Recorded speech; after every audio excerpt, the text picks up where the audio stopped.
Siamo in compagnia di Massimo Barbieri, tecnico del Roller Bassano, sconfitta 7-3 contro la BDL Minimotor Correggio qui al Palasport Dorando Pietri, per una partita tutt'altro che scontata, tutt'altro che facile per la BDL Minimotor Correggio. Il Roller Bassano, dopo essere andato sotto 3-0, ha messo in difficoltà decisamente la formazione che in questo momento è capoclassifica nel campionato insieme al Tiene.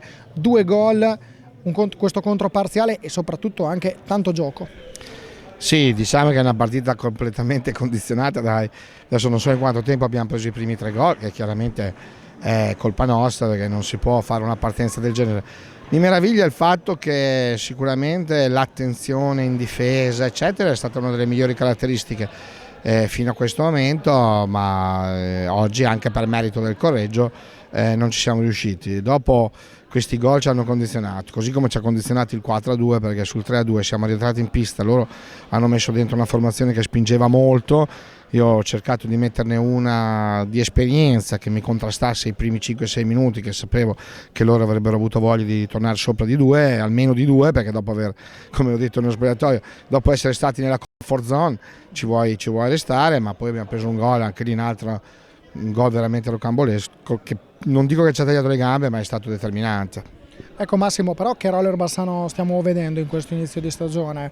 Anche per voi prima di questa partita una sola sconfitta, comunque un inizio di campionato all'insegna della continuità.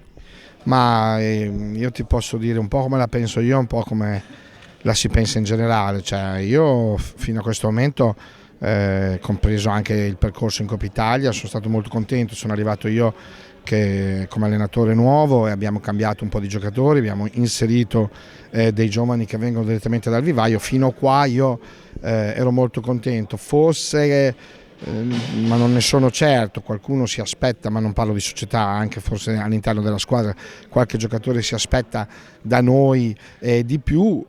Io sarei anche contento, però poi questo non ci deve mettere in condizioni psicologiche negative, insomma. Grazie a Massimo Barbieri, in bocca al lupo per il proseguimento della stagione del Roller Bassano. Grazie a voi, crepi e a presto. Grazie Massimo.